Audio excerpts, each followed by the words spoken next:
Hi, everyone. Thanks for joining us. I see a lot of familiar faces coming on and some newcomers. My name is Tessa Hicks-Peterson. I am a professor of urban studies here at Pitzer College, and I'm also director of CASA, which is Critical Action and Social Advocacy. It's an academic program for community-based research, organizing and action within the Inland Empire area, specifically in Ontario, California. And it's also, we have a beautiful community space that is CASA as well, although we're not situated there obviously right now. So you'll see on the line here, we have the CASA students with us. CASA students, can you wave and like bounce around or something so people know who you are? Yay! So these are our students who've been studying community-based research and critical community studies, looking at the politics and particulars of getting involved in just social justice organizing and social change work. We work with 8 core community partner organizations that are in the local area in Ontario, working on various social justice issues, and we get to partner with them. So each student does a 100-hour practicum research and engagement work with these community organizations.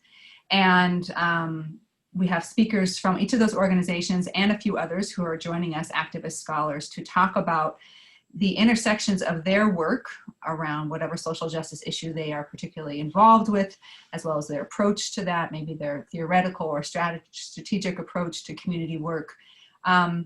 But also with special focus on racial justice and healing justice, which are always relevant topics in my mind, but even more so now in a world that's been very shaken to its core around our well-being and also around our lack of racial justice. And of course, these are timeless issues, but they're also very timely right now. So we're gonna have different speakers every Tuesday, and I'm really excited to jump off today with a very dear friend and esteemed scholar activist, Michelle Tellez. I'm going to give you Michelle's formal bio, and then I'm going to give you an informal introduction, just because I love her so much. So the formal bio is that Michelle Tellez is an assistant professor in the Department of Mexican American Studies at the University of Arizona. She writes about transnational community formations, Chicana feminism, and gendered migration for academic journals, books, and also as public scholarship. She's a founding mother of Chicana Motherwork Collective, the Arizona Sonaricho Collective, and the Binational Arts Residency Project. Dr. Tellez has a long history in grassroots organizing projects and community-based arts and performance. She co-edited the Chicana Motherwork Anthology, Por qué sin madres no hay revolución, on publication in 2019, and her forthcoming book. What? You have a forthcoming book? This is really exciting.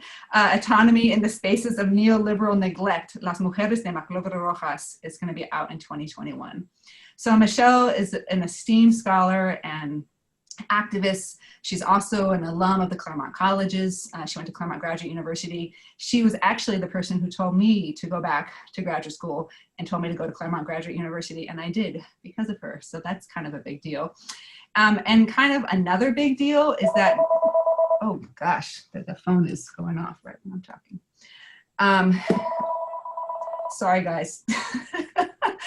This is not my house that I'm staying in, so I don't know how to turn this phone off, so we're just gonna have to deal with it. The other big deal is that Michelle and I have known each other for 25 years. And we met living in Madrid 25 years ago, both of us living for a year abroad. And our lives, I think I can speak collectively that our lives were really deeply impacted by that experience.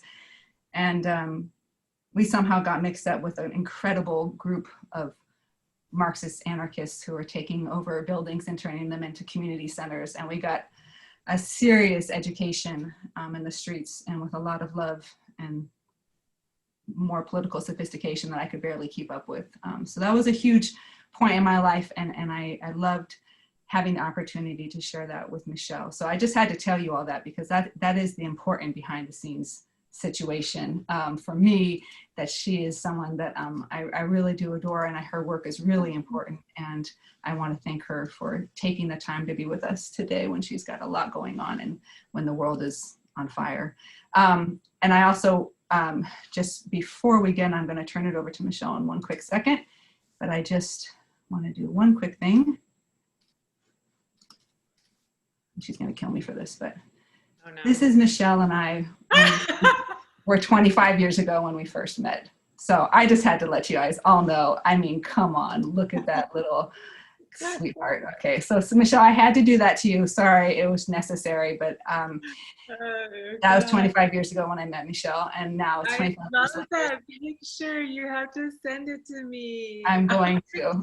It's funny because I had a picture that I was going to post, and I'm like, no, it's your students. I better not. Oh, it's yeah, the one we're in the metro. It's black and white, and we're in the bottom. Remember? Yeah. I love that photo. Wow, I kind of am on the verge of tears here. Thank you, Tessa, for all of that and for your thoughtfulness, your thoughtful introduction. It's really an honor to be here. I can't thank you enough for the invitation. And like you said, we have a long history together that is very much embedded in the work that I do. And I'm really forever grateful for that connection that we had. And I think that it's true, and it's important to name the behind the scenes because our friendship really is demonstrative of the work that I believe in, right? And that we need to build relationships, which is at the core for transformation, right? And this is where the true work really lies as we build webs of support and possibility across time and space that create the potential for a new way of being. Right. And those are modeled in the relationships that we create. So, so that is instrumental. So thank you. And the fun too. I mean, I think that the Zapatistas taught me that like at the core of revolution is music and love and like happiness, and like how do we create that joy amidst the chaos and I think that the relationships is the fundamental part of that. Who do we have relationships with and how do we build these common ideas across our communities. So anyway, thank you all. Thank you for being here. My computer is doing nutty things since I've updated, so I'm gonna, I don't know if you all heard that, but it's like beeping at me and it's just so annoying. I don't know why I chose to update it last night, but I did. So here we are.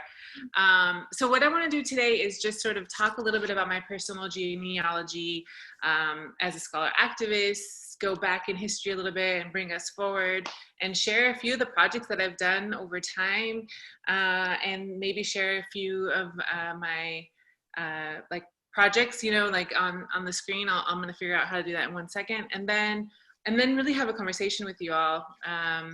I look forward to hearing what you're learning about. I mean, I see this work as being long-standing, right? So it's like I'm always a student. I'm always learning. I don't have all the answers. I can only tell you what I've done and what I've learned from being in community with others, and then continue to build that work, together, right? From those who are coming behind me and those who came before me. So let me start. I think I think you gave me access. So tell me if you can see this. Just give me 1 second because now I'm getting another beep that's saying I am not allowed to do this.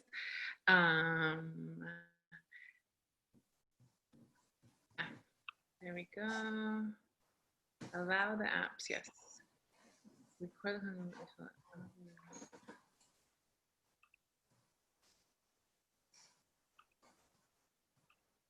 I'm so sorry. I cannot believe that this computer does all this stuff right when, and they told me, update it, it'll be fine.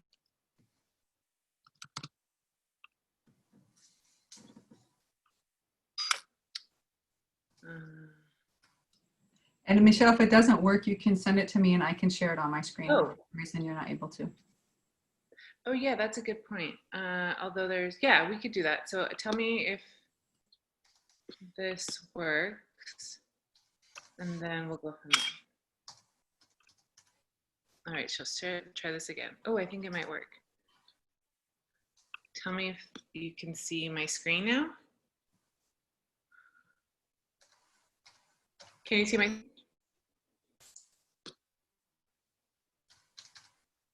Yeah, we can see it. Oh, great. I'm feeling justice. Look at you, got a whole PowerPoint and everything. We got it. We see it. Whew. All right, let's do this. Thank you. All right, so So again, I'm going to talk to you a little bit about my personal genealogy as a scholar activist, as a way to offer an alternative lens to you to help us think collectively about what I think is democratizing knowledge production. And I, of course, build, as I said earlier, on the work of my predecessors, scholars, community agents, who have dedicated and or given their lives to projects of emancipation, liberation, change, dignity. So I share this image because I grew up along the border city of San Diego.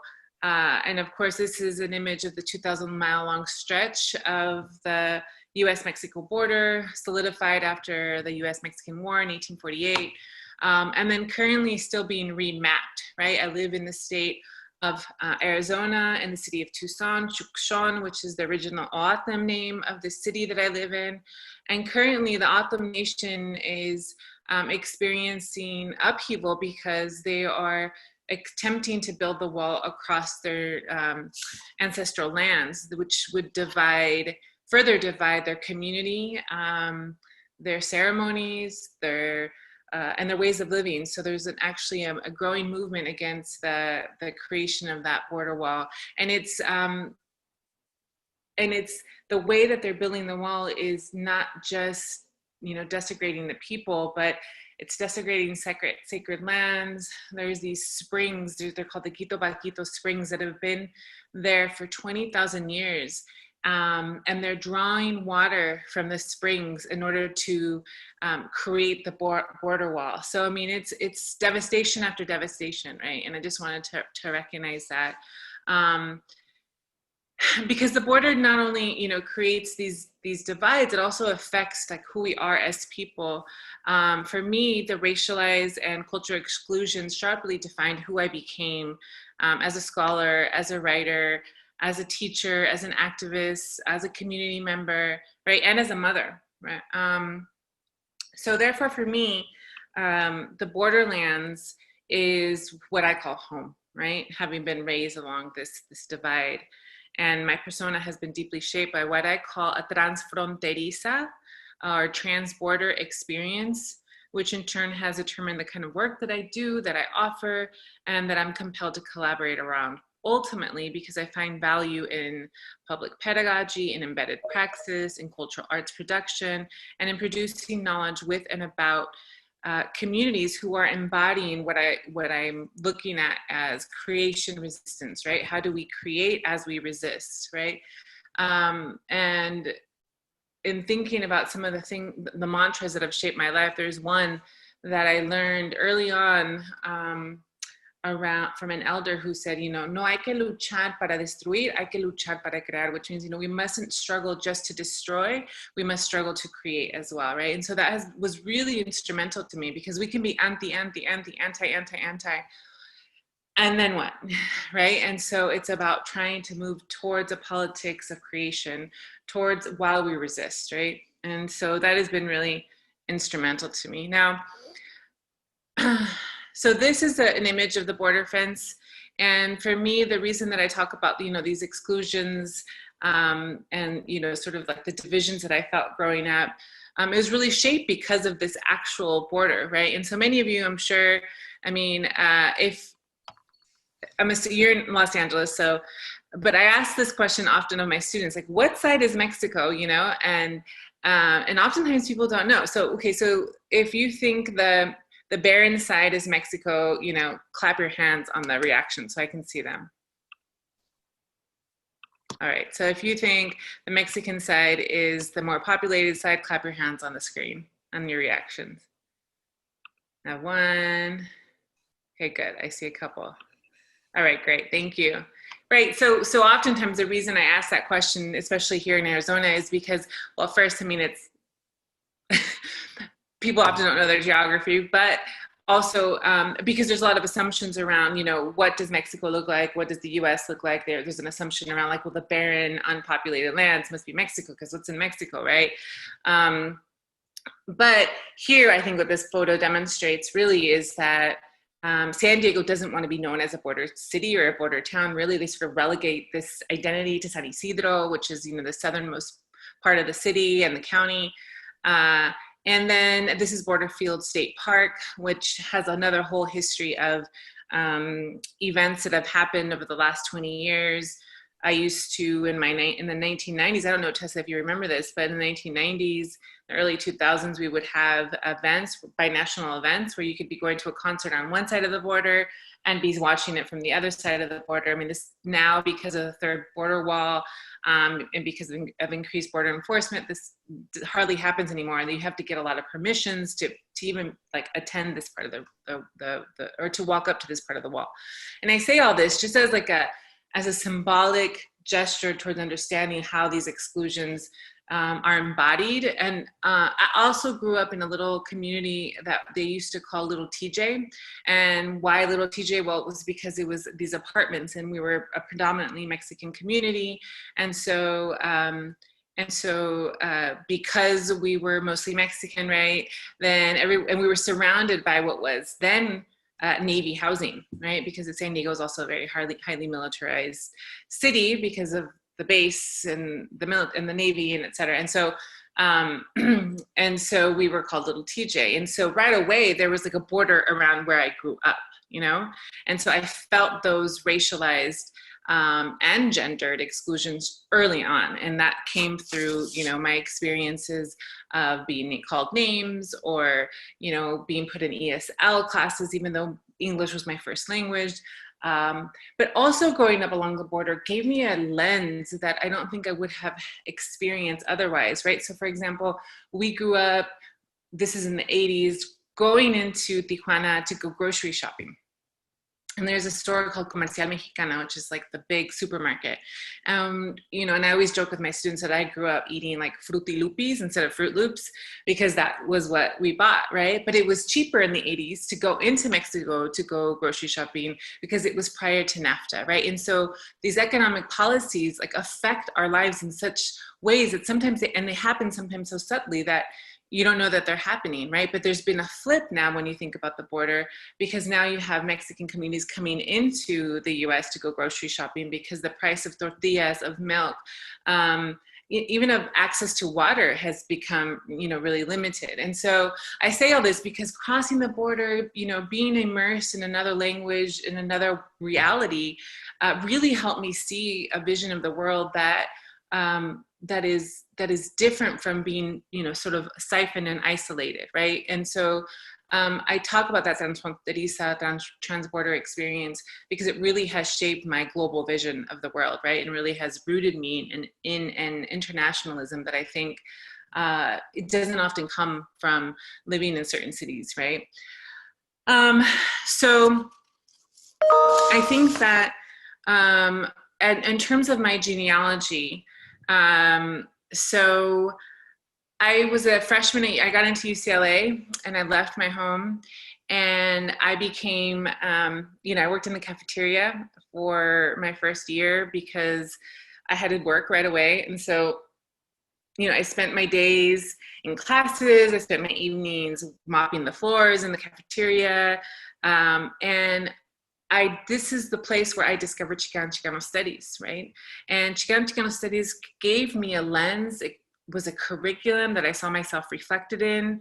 And when the university, when my sophomore year threatened the closure of the Chicano studies library and the shortening of the classes, I started organizing with the students and we started to demonstrate that we didn't want these classes to go away. So therefore, at the age of 19, I found myself at the Sybil Brand Institute in downtown Los Angeles, the county prison for women, arrested for having participated in a sit-in to defend the threatened closure of the Chicano Studies Library by the UCLA administration. This is where I was an undergraduate. Then at 22, as Tessa mentioned, I was marching with the Insumisos of Spain, the youth who were resisting the Spanish state and their obligatory military service. Many of my friends were in hiding and organizing in the Movimiento Autónomo, the takeover of abandoned spaces and building to create non-hierarchical cultural and political centers for themselves and their communities.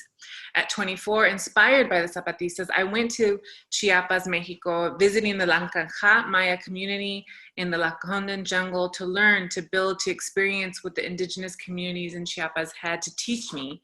However, the strongest lesson I brought back with me is that while we need to support each other internationally and continentally, the work that we must do to transform our world begins at home. And that was the fundamental lesson that I brought back with me. Of course, then I went into grad school, which was created, the option or the pathway to graduate school was opened up to me when I was an undergrad, actually, and I was admitted to this program called the Mellon Minority Summer Research Exchange Program, and this was at Cornell University. And then I returned to school maybe in my late 20s because I realized that I wanted to make sure the stories of my community were told, and I discovered that this really was my passion. And so in the last 15 plus years, I've set out to share and tell these stories, and most importantly, to recognize that the divide between the community and the university, between the student and the professor, doesn't have to be so stark. And I think we have to just really take charge in bridging these divides. So I'll begin by talking about like one of the first areas. So these are just images from those moments that I talked about, right? So this is the Casa Ocupa. This is me actually getting dragged out by the LAPD when I was an undergrad at UCLA. And then this is me meeting with the Zapatistas in Baja California in the mid-1990s. So, so as I was saying, one of the main goals of my work is to recognize the capacity and will of the human spirit to be defiant in the face of imposing boundaries that seek to limit our choices, and also to show how our intersecting culturas, geographies, and histories of the borderlands produce realities and experiences that are too often ignored. So I do offer a critique of how the academy is situated, and like these binaries that we're taught, the community versus the ivory tower. If a paid subscription is not something that you want to work with. Border crossing experiences. And then I talk about what it means to cross borders within the academy, to talk about the differences between activism and scholarship, the commitment and tied to a project versus, the research. Really the idea that in the academy they model neoliberal individualism, and I try to offer an idea of collectivity. How do we work in collectivity as opposed to just modeling this idea that we have to do everything by ourselves? And I know you all in this program are really getting to see that, especially with the model and the leadership that Dr. Hicks-Peterson offers. I also critique, whose bodies are reflected in the academy through my work. We know that there's a white male heterosexual patriarchy. There's a privilege there in those bodies and how they're granted success. And we're seeing that particularly now in this moment of extreme uncertainty. The divisions are even more stark, right? Because we see who's able to be productive as we're all at home. If we're caring for others, usually that falls on the bodies of women, and how is that even marked more for women of color whose bodies and whose commitments are more wide-ranging, right? I also critique this idea around who gets access to the academic clock and who has to abide by this biological clock. So like, when do you get to have children? When do who gets to make those decisions? And then I really try to think about how the myth of diversity is this idea has become so underscored in the university setting that we don't really it's become almost meaningless, right? What does diversity even mean, right? And so instead we should think about how are we offering alternative ways of understanding community formation, community creation, and culture. So these are some of the ideas that I'm thinking through. Now, the biggest area that I talk about or I work around is the concept of the border, right? And I really am interested in thinking about the border or offering you all a different way to think about the border, because oftentimes what we hear about, right, is violence, crime, insecurity, the drug war. Women are seen as victims, and border dwellers are sometimes really faceless collateral damage caught at the crossroads. And I really want us to understand that there are 82 million people that call the Borderlands their home.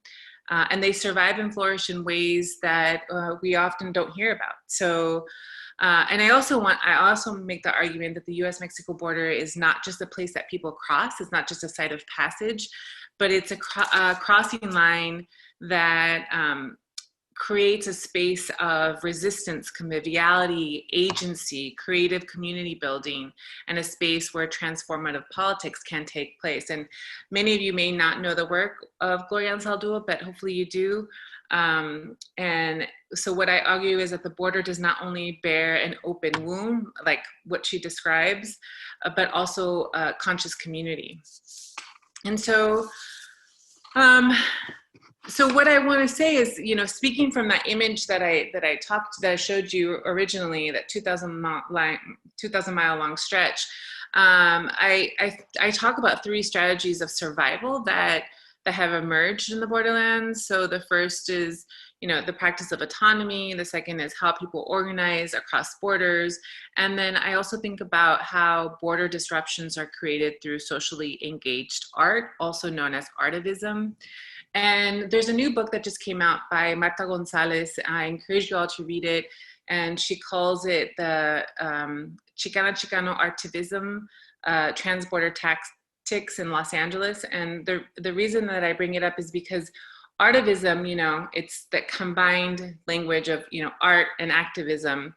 But she makes a really interesting distinction where art activism is one thing, like, you know, putting up posters that raise consciousness, or creating a song that also raise consciousness and that people, you know, consume and listen to and exchange.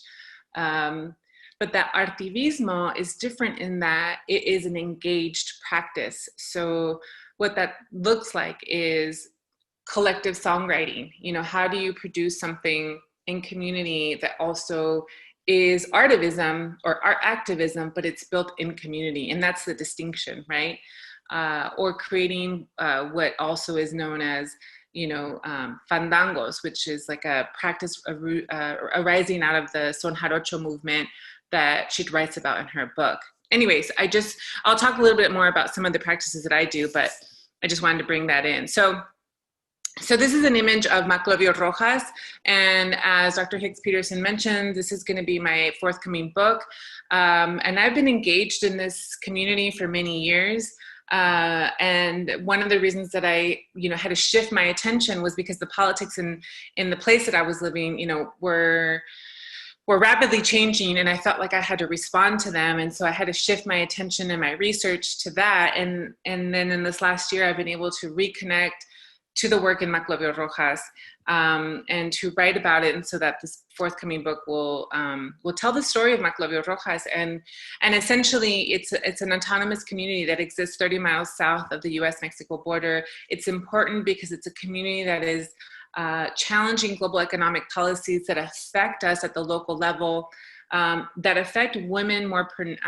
pronouncedly because of how they are shaped within a system that sees them as always providing care work.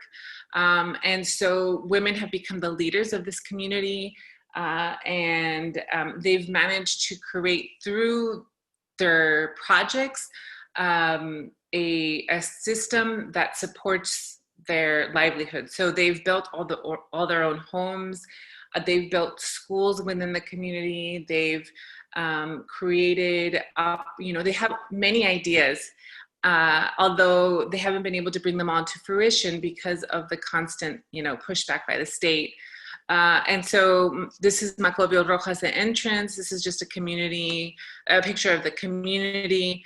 And this is just one quote from one of the women in the community that says, "We have the right to live how we want to live. We have the right to live decently, and we can't wait for them to bring it to us. We have to fight for it."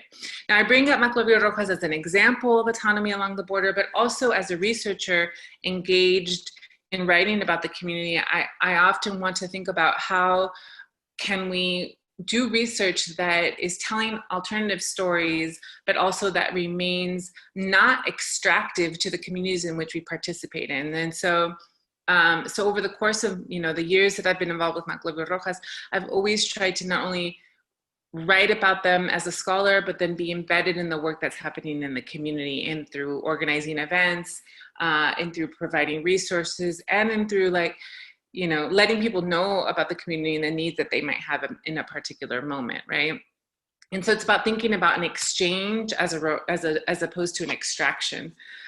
So that's one community. And then I'll move into talking about the state of Arizona. So like I said, I've lived in the state of Arizona for the last 15 years, during a time when state and local politics were rapidly responding to these shifting demographics, because again, by global economic policies and national calls for border enforcement, which have shifted who is in the state of Arizona. Since the mid-1990s, you've seen an increase in migration through the Sonoran corridor because of the militarization of the US-Mexico border and other ports of entry.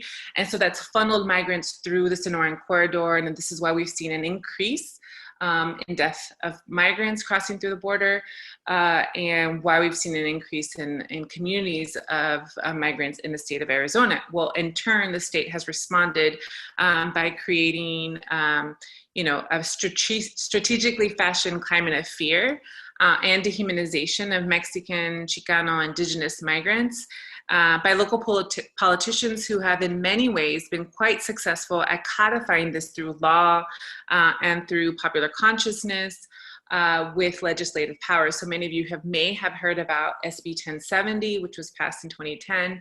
You may have heard about HB 2281, which was similarly passed in 2011. And so, so much of my research has been focused on documenting and making visible the stories of communities and workers responding, organizing, and thriving despite these conditions. And so one of the projects that I looked at is at a community worker rights center in Phoenix, Arizona. And there they were organizing against wage theft. And I wanted to just share this video so I made a documentary about the project in 2012, and I wanted to share the video with you all. Please let me know if you can still see my screen. I hope you can. I can't hear you, Tess. When you share it, okay, did you click the button to share with sound? I did. I haven't started playing yet. Great. So Tell me if you can hear. Yes? Me llamo Julián Caballero. Trabajo en landscaping. Había un muchacho que no me quería pagar. Y me estuve informando para ver cómo le hacía yo para que me pudieran pagar, y me dijeron del Centro de Derechos Laborales, y es como fui a dar ahí.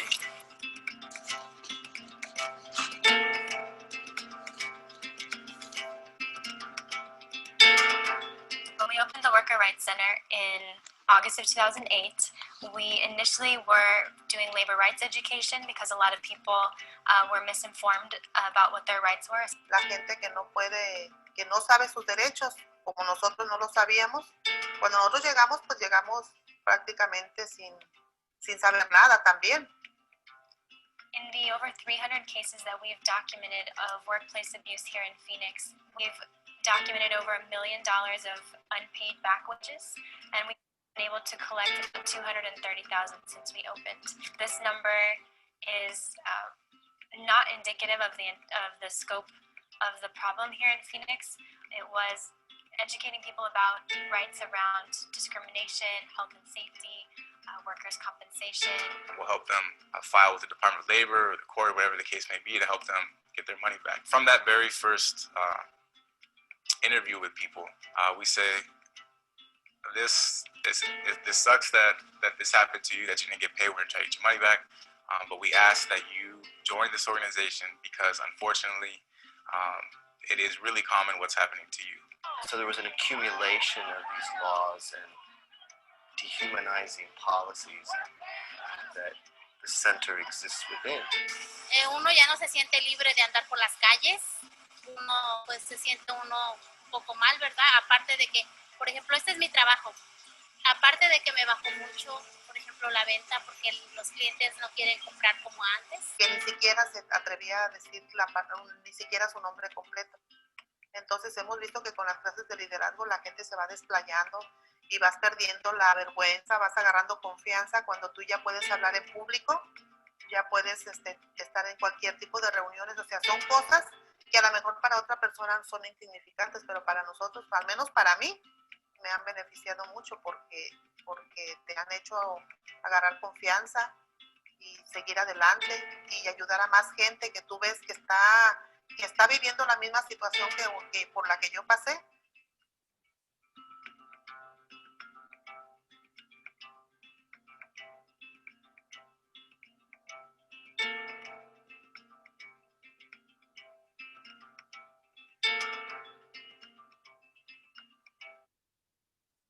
Okay, so that is just one, example of a project that I worked on. And then, and so over the course of my career, I've been thinking, I sort of moved in a direction towards utilizing the academy as a place where I could use the resources there as a way to further tell stories, but also to create meaningful collaborations, right? So when I was talking about earlier about this binary between neoliberal individualism, like produce, versus collectivity, and how do we produce knowledge in community and with one another. And so I'm going to spend now a couple of slides talking about some of those projects as an example of this idea of how do we build community within the academy. And so the first project was called Entre Nosotras. So it's a play on, this idea between us. And this was a collective that created community embedded events in collaboration with Chicana, Latino, Indigenous women, and gender nonconforming artists. And the idea was to foster dialogue across the community around gender, sexuality, race, class, and cultura. And the reason we created this is similar to this idea that I raised earlier, was how do we create something and not just be against? So because we were embedded in a moment in which the state was just bearing down on our communities, we wanted to offer a different way of thinking about our communities. And so we created Entre Nosotras, and we did many things. I'll just highlight one of the events that sort of demonstrates what the possibilities were in the creation. So because we did events around, like, we created one of the first Chicana Latina Indigenous women artist exhibitions. We brought filmmakers that were typically not seen. We had events, etc. But the one that I'll talk about is we did this workshop where we brought in this group from Los Angeles called Entre Mujeres. And this was like a trans-local collaboration. And maybe you might be familiar with Marta Gonzalez. I forgot you're there in Claremont Colleges, right? So she's a professor now there at Scripps College. And so she did this workshop, or they did this workshop where they taught this music called Son Jarocho in this community center that I was intimately connected to in Phoenix when I lived up in Phoenix. And so we did this workshop, and then she sort of left that tradition with us, and we kept learning as a learning community, right? And we started then ourselves sharing this tradition locally at the schools. We did events. We brought more teachers in from Veracruz. And so from this first idea of how do we utilize the resources in the state and in the academy to build across community, this is one example, right, of how we brought in a cultural tradition and then shared it within the community. And then that blossomed into something else, which is now known as the Arizona Son Jarocho Collective. Another project that I did when I was at Northern Arizona University was the Beyond Boundaries Initiative.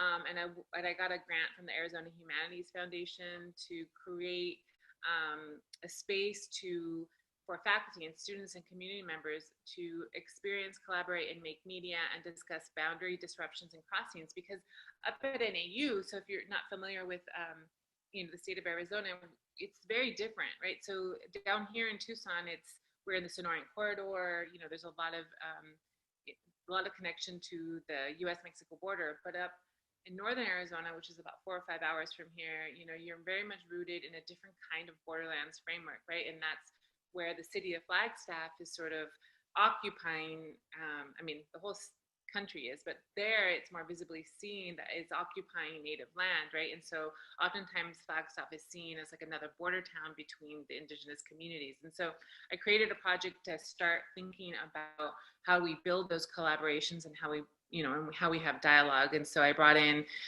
some Oaxacan indigenous scholars, I brought in some Maya indigenous scholars, and then I did a cultural event around thinking through Afro-Mexican and Native identities in the region. And so we collaborated with a lot of local cultural centers and brought lectures into the campus. So that's another project. And then the last project I think I'll be able to talk about, and then I still have, no, I have two more. So let me just talk about, how are we doing on time, Tess? You know, if we can wrap up in the next few minutes so we have time for Q&A, because I know I have questions for you. Okay, so then let me just talk about two more projects. So Chicana Motherwork is something that was born out of my my experiences of being a mother of color in an institution that did not recognize, you know, who I was. And so it sort of was born out of rage, rabia, you know, and through my writing, I was able to make these offerings and these ideas that I wanted people to know about. And in response, I was approached by several graduate students who really, the idea of Chicana Motherwork really resonated with them. And because of that, we decided that we were going to create, you know, this collective. And so Chicana Motherwork was born in 2014. We, now, you know, we've written an anthology, but we didn't want our work just to be seen within the institution and who had access to books. And so we created also a podcast and an online blog to be able to tell those stories, and thinking about how do we continue this idea of democratizing knowledge across time and space, across communities. And so who has access to what, right? So not everyone has access to academic journals, right? And so this is the, that was the Chicana Motherwork project. And the last idea that, or project that I'll share with you is called the Binational Arts Residency, which we're actually having a panel September 30th, and I can send Dr. Hicks-Peterson the link where we're going to be talking more deeply about this. But again, here, this idea of how do we, you know, utilize the resources of the institution to think about bridging dialogue across the Sonoran corridor between Hermosillo, you know, Sonora, with Phoenix, Arizona. And so we started to build and bring in residents, artists in residence to the state, and then they go off and do many workshops in local communities. And I wanted to just share, it's only a minute, one quick video about one of the projects that we did. And this is a project that, well, you'll see.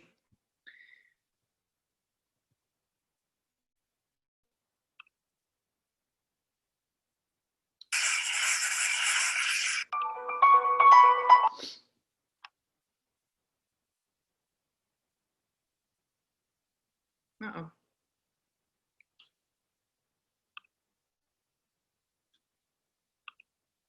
Sorry.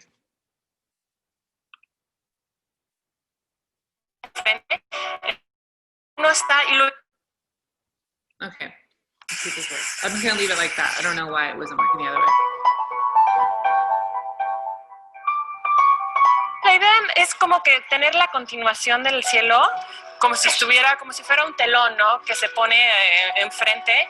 Entonces, cuando uno está, y lo hicimos precisamente aquí en este espacio, porque hay una calle que continúa, o sea, que empieza en México y continúa en Estados Unidos, pero hay esta frontera, esta barrera que impide el movimiento, ¿no? A través de esta calle.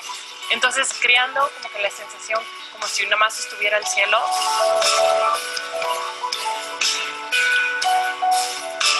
¿Por qué no ver este espacio como si fuéramos una humanidad? No somos dos culturas, digo, sí somos diferentes culturas, pero es bajo el mismo cielo, ¿no? Entonces, como que una unidad y traer o crear esa sensación de unión.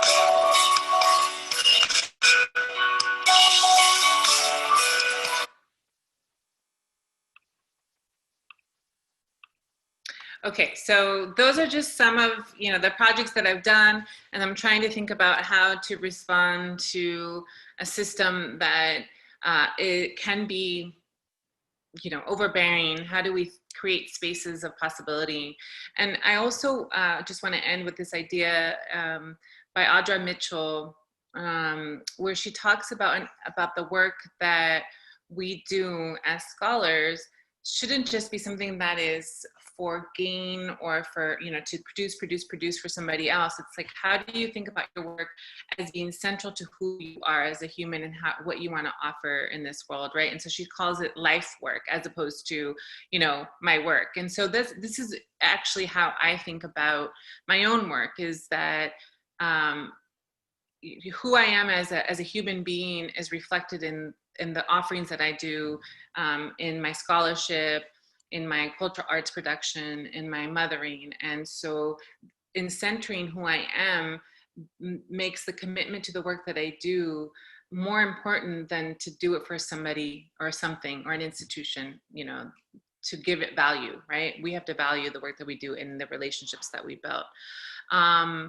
And so that is a little bit of my story. I hope that that was helpful in thinking about how we can democratize knowledge. And most important, to think about how we can be a part of producing knowledge that is accessible and that is a reflection of who we are as a larger community. Thank you. All right, if y'all want to join me with some virtual love for Michelle, let's give it up for Dr. Tellez. I hope you all can see by now, while I'm totally in love with this woman, because she is just a brilliant activist scholar, and she exudes her passion and the art of her work and her life work. We don't have a whole lot of time. I know, I'm sorry I didn't see all the chats. I was like lost in my thing. I'm so sorry. It's okay. They were just pumping you up. So we have some students who have some questions.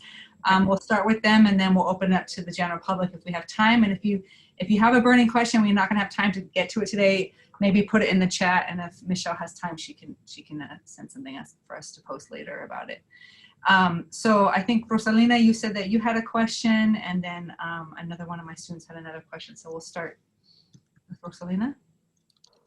Yeah, I kind of have two questions, one that I brought up in class and another one that like I've been thinking about a lot.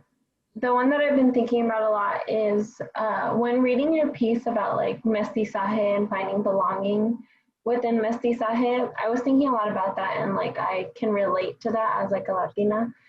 And but I have like, I wonder, mestizaje can be really damaging too to like indigenous communities in the way that like it creates distance from like in being indigenous, and that makes like mestizos feel better, or like because they're closer to their European roots, like more than their indigenous roots. So I saw like through your work how you kind of bridge some of those gaps through bringing these groups together. So I was wondering like how more do you bridge those groups, or like how do you prevent like damage done to like indigenous communities from like mestizos or Latino groups in general, like when there's a lot of colorism within these groups? Yeah, and it's a great question, because, you know, one of the things I say too is that like that piece I wrote 15 years ago, so the knowledge that we bring to it now is different, right? Gloria Saldua gave us a language that we didn't have access to, right? And she began to frame our stories, especially as Borderlanders, that, you know, that previously didn't exist, coming from someone who identified as, you know, mestiza.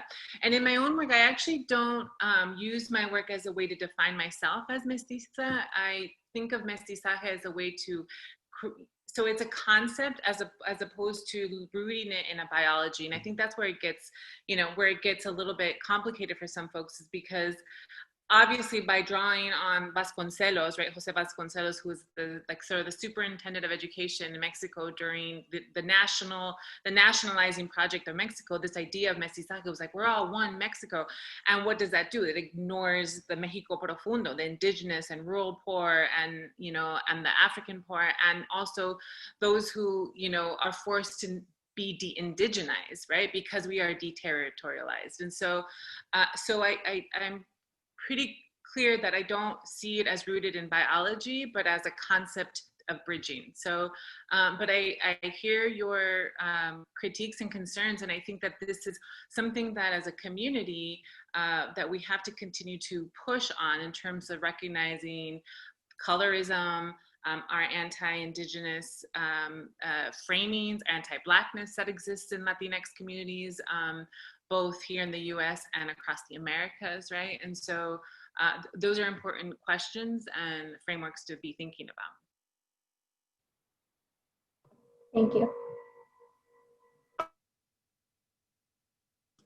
I think another one of my students had a question prepared. Who wants to jump in? Ada, right? Yeah. Yeah, I have many questions, but one that I'm really thinking about and I felt like was very prevalent throughout this presentation was we've been talking a good bit about how the idea of objectivity and, like, for instance, emotional distance is part of like a colonized epistemology and the work that we can do to reject that notion. And I'm really glad that this is being introduced to me because I've always felt very uncomfortable about the idea that if you're documenting or researching a community, you have to kind of not be a part of that or like get like emotionally involved. And so I'm just wondering if you have like a rebuttal that you commonly use, or if people, or if that's like, if you did a lot of pushback in academic communities about that involvement. Yeah, no, that's a great question too. Yeah, I mean, this idea that we come to a project without bias is, you know, I mean, completely debunked, right? Because if we think about knowledge that was produced, you know, for hundreds of years, it was always biased because it was a colonizing project, right? That talked about communities in a way that dehumanized who they were writing about. And so this idea, this claim to objectivity has never been true. And so that's what I say always at the get-go, you know, like the way I write is completely framed by my epistemology and how I understand the world ontologically, right? And so if and for those who claim objectivity, I think that, you know, the pure science in and of itself, you know, defies that, right? Because we know that scientific theories are always disproven, right? Because they only last for as long as they last before new evidence is emerges or new ideas emerge, right? And so I think this is true in the social sciences and the humanities. And so I think this positive notion of research is still, you know, really strong, particularly in certain fields. And I'm certainly glad not to be a part of them in that way. You know, I've always seen myself rooted as an interdisciplinary scholar. I've always, you know, even though I actually got my PhD in educational studies there at the Claremont colleges, and I've never been in a department of education. I do think there's a lot of transformation happening in those departments as well. And I had great models there at CGU at the time. However, I've always been rooted in women's studies and in ethnic studies programs, which kind of allow for more of that interdisciplinary framing and to recognize that objectivity is impossible. Now, we try to think about, you know, variables and ways of understanding how we can get information that is not how would I say this, informed by the researcher. So for example, if I'm doing interviews and I'm talking with, you know, community members, you know, I do want to be able to have a conversation with them that isn't informed by like what I want them to say, right? But that's part of the like the methods, like the process of doing research, as opposed to then the analysis, which of course then the analysis is going to be framed by who we are as humans, you know. And that I think is, so what is my rebuttal? I mean, I think I always start with that. It's who I am frames how I do the research. And then if there's critiques or questions that come after that, then I think then we'll have a conversation at that point. Thanks. We probably have time for one or two questions, and we'll open it up either from any of the students here or anyone who's come as a guest today. We have some alumni in the house. We have some other folks visiting us. So whoever has a question, you can just raise your hand. And Susan Phillips, she'll be speaking in 2 weeks on this series, by the way. Yeah, you know, I just wanted to say, it's funny because I used to direct this program before Tessa did, and every year we would go to the U.S.-Mexico. We would actually, for a long time, go to Tijuana, and one of the places we would go was Maclovio Rojas, which was a community that I just thought was amazing, incredible, so inspiring. and like to truly be in an autonomous community is a rarity for people in, you know, like in the North, like it's just a rare thing. So I'm very interested in your book. I'm wondering if you can share like your primary highlights or lessons or favorite things from Maclovio Rojas, like the most inspirational things to you, because I have certain visions in my mind that stick with me from that community, and I'm really curious as to what yours are. Thank you for that question. I want to say we crossed paths back then, because I do remember the students coming to Maclovio Rojas and me giving them tours back then, and walking. I have pictures that students from, I don't know if it was this, it might have been from this program, and they like created a whole photo like story, and I have some of those photos still. So anyway, you know, maybe we crossed paths 15 years ago. Yeah, and did you know Axa Negron? Of course, yeah, of course, yeah.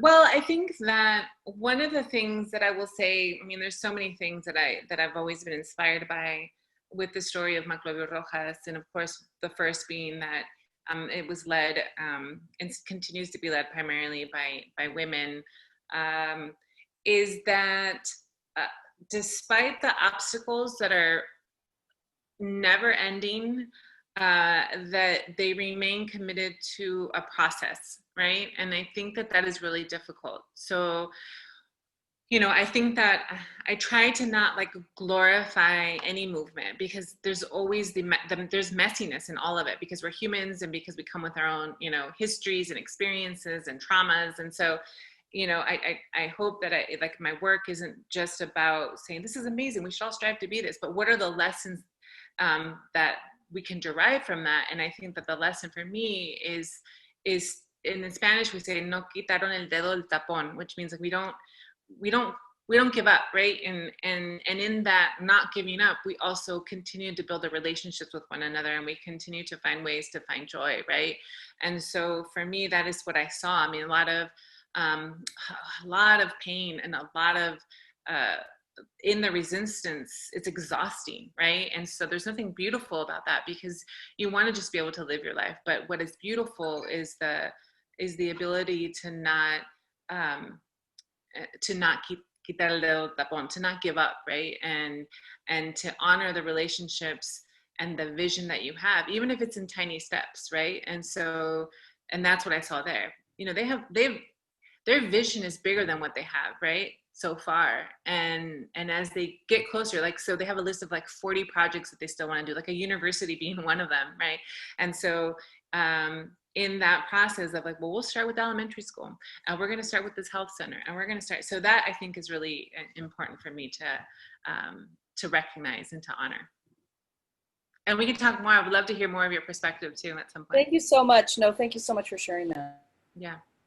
Well, we'll all get to read more in the forthcoming book of the lessons learned of that time. And Michelle has had the opportunity to be a part of so many autonomous communities in Spain and in Mexico multiple times over. And so there's going to be a lot of lessons for us to gain from that, and hopefully to inspire us to do the joyful work of resistance together here. There was a question about how do we do that in the here and now, from John asking like who else is doing this work with this kind of approach. Our time is up. I'm sure if you follow Michelle on her, she has a website, Michelle Tellez, and you can see the work and projects she's involved in there.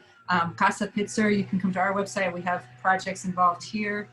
And Michelle, if you see anything in the chat now, or if anyone, Michelle put her address there so folks can follow up with her directly if you have a few more questions. And I'm posting again the place where this recording of this talk will be provided, so you can share this with family and friends and get the work out there.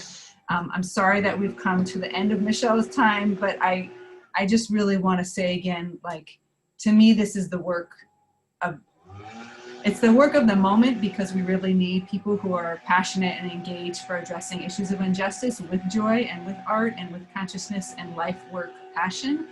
But it's also the work of all moments. And this is what we need to be doing. And I really want to lift up Michelle. She's been doing it for a long time. she was dropping knowledge like this when she was 20. So that's, you can tell this has been going for a long time. And I really appreciate you spending your time with us today, Michelle. Oh, it's an honor. I've learned so much too. I wish I could respond to all these questions and then we could sit around. I mean, that's the thing too, is that building the relationship is in the conversing. And you know, I've been around these asambleas that take hours and hours and hours, because that's, you know, and that's where you build those relationships and you work through those tensions together, right? And you figure out ways through consensus to make that next step, whatever that might be. So it was a pleasure to be with you all. Thank you for the invitation. Good luck. You all are doing the next generation of work, really. And so I'm going to be here listening to how you all do the next step. So stay in touch. Good luck. Un abrazo. Thank you. And if anyone wants to reach out, she's given her information. So that's very kind of you, Michelle. You can be in touch and create those relations digitally. Thank you so much.